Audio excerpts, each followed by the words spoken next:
David Kupelian is with us now, and a lot of people want to get in on this conversation. But David's new book just came out, "The Snapping of the American Mind: Healing a Nation Broken by a Lawless Government and Godless Culture." David, it's great to talk to you, my friend. How are you? Laura, I'm honored to be here, and I'm so happy that you sort of led into this discussion with talking about morality and the spiritual character of our nation, because that's what's going to determine our future. It's not so much just the policies that we see talking, going on in Washington D.C. today, and I could just be quiet and listen to you continue talking about this. Look, Laura, in a nutshell, what I'm trying to do in this book, we're looking at the presidential contest. We're looking at the national things on the national stage. Marriage is redefined. There's a new concept of what gender is, and we're looking at socialized medicine and all the big macro, quote, fundamental transformations of America. But at the same time, there's another picture on the individual level where, like you're talking about pornography, you have 110 million people with sexually transmitted diseases in this country. We have millions of are depressed. Laura, 1 in 4 middle-aged women, 23%, are taking antidepressants right now. We have 50 million people taking other mood-altering psych meds. Addiction is huge. Family breakdown. All these horrible problems. Who is connecting the dots between these two pictures?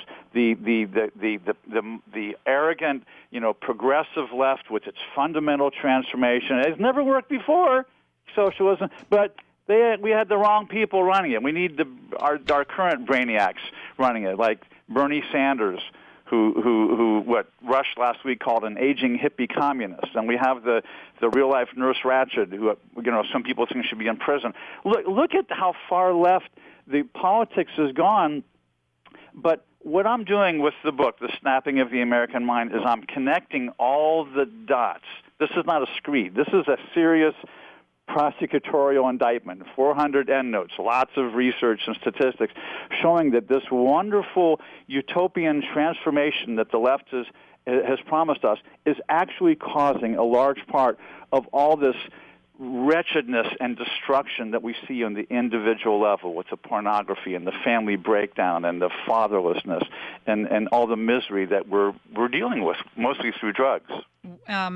Your book chronicles the I think the extremely harmful impulse of people to bury their heads in the sand as, look, they're busy, they have a lot of stuff going on, and throw their hands up and say, what are we going to do? The politicians are always going to lie to us.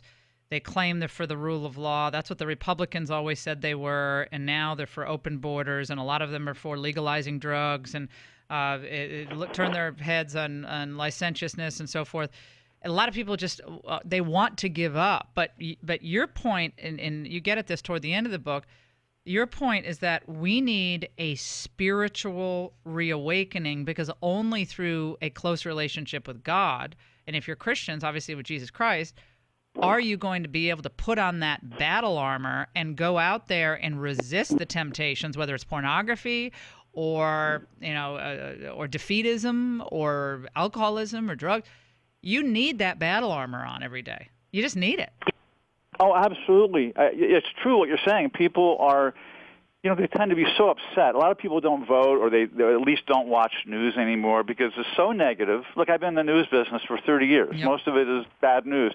But they get so upset by it, especially looking at the kind of lawless, government we have right now, that they, just for their self-preservation, their family, they want to drop out. But that doesn't work either, because then, like you say, we're ceding the ground to the people that are driving this evil. It's just going to get worse.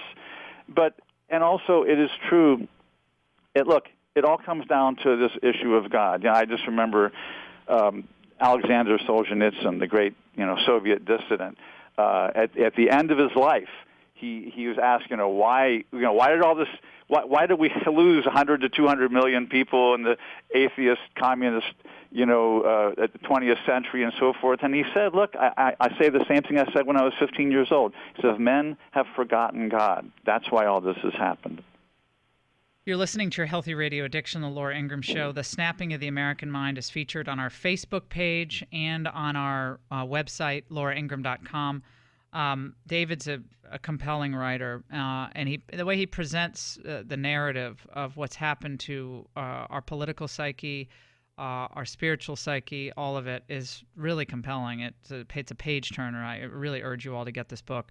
If nothing else, I mean, some of you might think, I know all this stuff. We're going to hell in a handbasket. Why do I need to read this?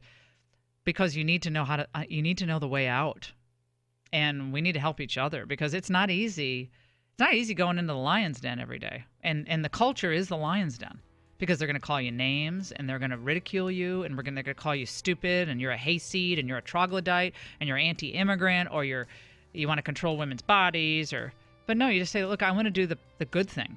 I want to celebrate virtue. I'm countercultural now. This is kind of a countercultural book now, if you ask me, David. Good job. It is. We got to rebuild. I love it. The Snapping of the American Mind. David, thank you so much. Congratulations. A book just out here on the Laura Ingram Show. Get it at bookstores everywhere. We'll take a break.